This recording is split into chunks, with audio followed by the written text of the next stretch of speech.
Y es que ya hemos mencionado que este es un programa muy especial y vamos a iniciarlo con el motivo académico a cargo del doctor en Historia, Arnaldo Rodríguez Espinosa. Cuando las autoridades de Costa Rica envían la invitación el 5 de marzo de 1824 a los 3 ayuntamientos, porque lo enviaron a los 3 ayuntamientos, el primero en rechazar la invitación fue Villa Guanacaste, en mayo de 1824, aduciendo relaciones de parentesco, de influjo económico, dijeron no gracias, pero estamos muy bien, así. Posteriormente, en junio, lo ve Santa Cruz. Santa Cruz lo que hace es finalmente apoyar la decisión que va a tomar el Cabildo de Nicoya, porque el Ayuntamiento de Santa Cruz se crea en abril de 1824. O sea, estamos a unos meses del proceso de incorporación. Y eso es importante porque el Ayuntamiento había solicitado muchísimo tiempo antes la creación de dicho ayuntamiento porque no existía. Lo que decía la Constitución de Cádiz era que tenían que existir más de 1000 almas para crear un ayuntamiento. La población de Santa Cruz era aproximadamente de 2502 habitantes para 1824.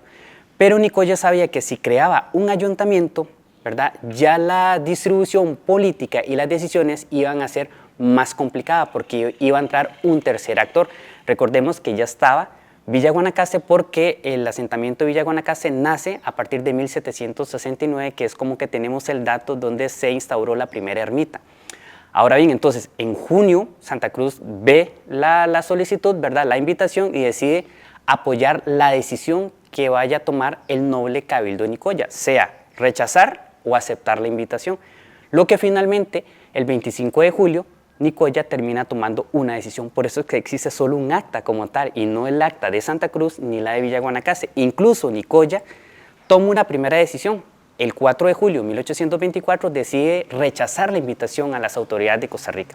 Les dice, no gracias, pero nosotros no vamos a aceptar la invitación porque no vamos a ser disidentes del territorio que hemos sido agregados antes de ahora. La incorporación se da propiamente por una invitación, ¿verdad?, de las autoridades de Costa Rica en marzo, el 5 de marzo de 1824. Lo que hizo las autoridades de Costa Rica fue muy estratégico porque simplemente envía la invitación, me sumo a la federación como tal, entonces ya no me pueden reclamar que ese territorio le pertenece a un estado o a otro. Ese territorio pertenecía a un estado mayor que era la federación. La incorporación del partido Nicoya Costa Rica tiene una importancia muy significativa.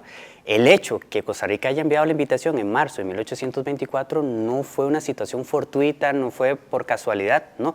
Costa Rica necesitaba el territorio del partido Nicoya por dos aspectos básicos. El primero era la delimitación de la frontera. Recordemos que los estados nacionales estaban en una reconfiguración a partir de 1821, estaban en constante movimiento. Eso significa también de que entonces que el territorio del partido Nicoya iba de prácticamente del río Tempisque hasta el río La Flor, o sea, el límite norte del partido Nicoya era el lago de Nicaragua. Entonces, ¿cuál era la situación acá? Que había que resguardar la frontera hacia el lado oeste, que era la frontera terrestre, una frontera de más de 100 kilómetros como tal. Otro asunto importantísimo que no podemos dejar de lado es que Isla Chira pertenecía al partido de Nicoya, e Isla Chira está en el Golfo de Nicoya. Otra situación aunado a esto es que el principal puerto de exportación de Costa Rica para 1824 estaba en Punta Arenas, estaba en el Pacífico. ¿Y qué pasa si Isla Chira, por ejemplo, o el partido de Nicoya seguía su vínculo con Nicaragua?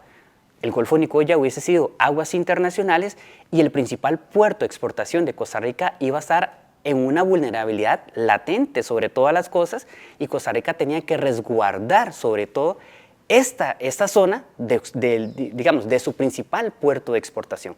Entonces, Costa Rica necesitaba garantizar su frontera oeste terrestre y además de eso, su principal puerto de exportación que estaba en el Pacífico. Entonces, el territorio del partido de Nicoya no era una simple expansión territorial, era un territorio muy, muy importante para el resguardo. Por ejemplo, cuando entran en la campaña nacional de 1856, cuando entran como tal, o sea, imagínense que pudieran haber entrado prácticamente en una zona limítrofe de más de 100 kilómetros de resguardo, incluso pudieran haber bordeado todo con la parte pacífica como tal, y el principal puerto de exportación de Costa Rica hubiese quedado prácticamente en una vulnerabilidad enorme. Entonces, Costa Rica necesitaba esa reconfiguración y sabía la necesidad del territorio del partido de Nicoya. Además, también había vínculos prácticamente desde el siglo XVIII, ¿verdad? Un comercio importante con Punta Arenas y hacia Panamá.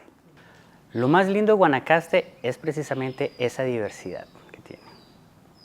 Me parece que es realmente el punto más fuerte que tiene en ese momento Guanacaste, esa diversidad.